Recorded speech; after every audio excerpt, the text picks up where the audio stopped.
ఇవాల్టి కథ ముగ్గురు మిత్రులు.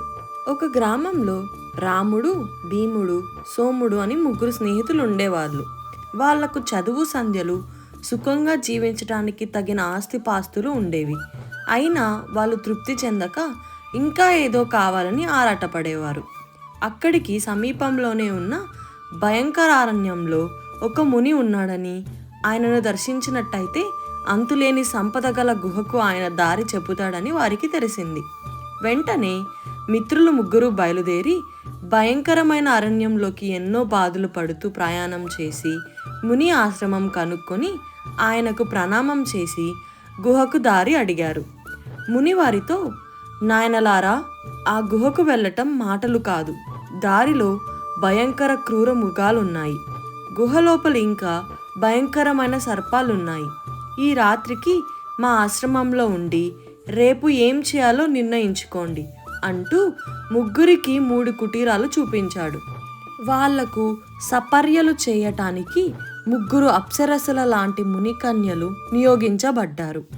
రాముడు, భీముడు తమకు సేవలు చేసిన స్వయంప్రభను, రత్నమాలను చూసి ముగ్ధులై వారిని వివాహం చేసుకుంటే తమ జన్మలు ధన్యమవుతాయని, ధనం కోసం గుహకు వెళ్ళి దారిలో క్రూరముగాల వాతన పడటం మతిమాలిన పని అని తేల్చుకొని మర్నాడు మునితో ఆ మాట చెప్పారు. ముని సరేనని రాముడికి స్వయంప్రభను, భీముడికి రత్నమాలను ఇచ్చి తన దగ్గర ఉన్న కొన్ని మనులను కూడా ఇచ్చి వాళ్ళను మరింత ఆనందపరిచి పంపేశాడు. సోముడికి సపర్యలు చేసిన కన్య కూడా అందమైనదే. అయితే ఆమె సోముడి మనసును బలంగా ఆకర్షించలేదు. అతని మనసు గుహలోని రత్నరాశుల మీదే ఉన్నది. ఆ సంగతి గ్రహించి ముని అతనికి గుహకు వెళ్ళే దారి చెప్పి జాగ్రత్తగా ఆత్మరక్షణ చేసుకో అని హెచ్చరించాడు. సోముడు క్షేమంగానే గుహకు చేరాడు. అతనికి దారిలో భయంకర ప్రమాదాలేవీ కనిపించలేదు. అతను గుహ నుండి తాను మోయగలినన్ని మణిమాణిక్యాలు తీసుకొని తన గ్రామానికి తిరిగి వెళ్ళక నగరంలో పెద్ద భవంతి కట్టించి దాసదాసీజనంతో రాజవైభోగంగా జీవించసాగాడు. కొంతకాలం ముగ్గురూ తృప్తిగానే జీవించారు. అయితే రాముడిలోనూ భీముడిలోనూ అసంతృప్తి తలెత్తింది. భీముడి భార్య తన భార్య కన్నా అందమైనదిగా రాముడికి తోచింది. రాముడి భార్య తన భార్య కన్నా అందమైనదిగా భీముడికి తోచింది. ఒకరోజు వాళ్ళిద్దరూ కలుసుకొని, మనకన్నా సోముడు చాలా అదృష్టవంతుడు, వాణ్ణి ఒకసారి చూసి వద్దాం అనుకున్నారు. వాళ్ళు వెళ్ళేసరికి సోముడి ఇల్లు రాజభవనం లాగున్నది. అక్కడ దాసీలు రమ్మను తలదన్నేలాగా ఉన్నారు.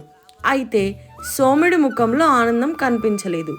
రాముడు, భీముడు 1 వారం రోజులు సోముడితో గడిపి మేం ముని ఆశ్రమానికి పోతున్నాం, అక్కడ మాకు కొంచెం పని ఉంది అన్నారు. సోముడు తాను కూడా వస్తానని, తనకు మునితో పని ఉందని అన్నాడు. ముగ్గురు కలిసి ముని ఆశ్రమానికి వచ్చారు.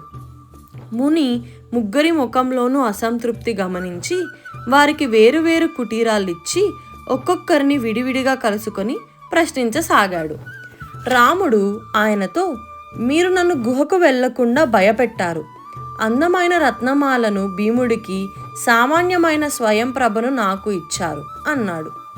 భీముడు కూడా సోముడికి లాగానే తనకు అంతులేని ధనం దక్కకపోవడం గురించి, స్వయంప్రభ లాంటి అందగత్తగాక సామాన్యమైన రత్నమాల తనకు భార్య కావడం గురించి తన అసంతృప్తి వెలిబుచ్చాడు.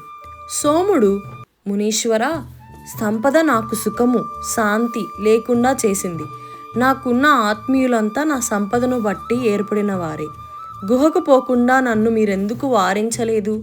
నా జన్మకు అర్థం లేకుండా పోయింది అన్నాడు. ముని ముగ్గురిని ఒకచోట చేర్చి, మీరు స్వయంగా చేసిన నిర్ణయాలను గురించి నన్ను ఆక్షేపిస్తున్నారు. మీలో ఎవరిని నేను గుహకు పోవద్దనలేదు. మీ భార్యలను కూడా మీరే ఎన్నుకున్నారు. కానీ మీకు సంతృప్తి లేదు. మీకు కావాల్సినది సంతృప్తే అయితే మీకు ఉన్న దానితోనే సంతృప్తి పడి ఉండవచ్చు. నా దాకా రానవసరం లేదు. ఇప్పటికైనా మించిపోలేదు. మీ మనసులు మార్చుకొని ఉన్నదానితో సంతృప్తి పడటం నేర్చుకోండి అన్నాడు. తమ భార్యలు ఇతరుల కళ్ళకు అందంగా కనిపిస్తున్నారని తెలియగానే రాముడు, భీముడు తిరిగి తమ భార్యల గ్రహించగలిగారు. సోముడు తనకు నచ్చిన యువతిని పెళ్లాడి రాజవైభోగాలకు స్వస్తి చెప్పి సామాన్యుడిలాగా జీవించసాగాడు. కథ సమాప్తం. ఈ కథ కానీ మీకు నచ్చినట్లయితే లైక్ చేసి, షేర్ చేసి, కమెంట్ చేసి, సబ్స్క్రైబ్ చేయండి.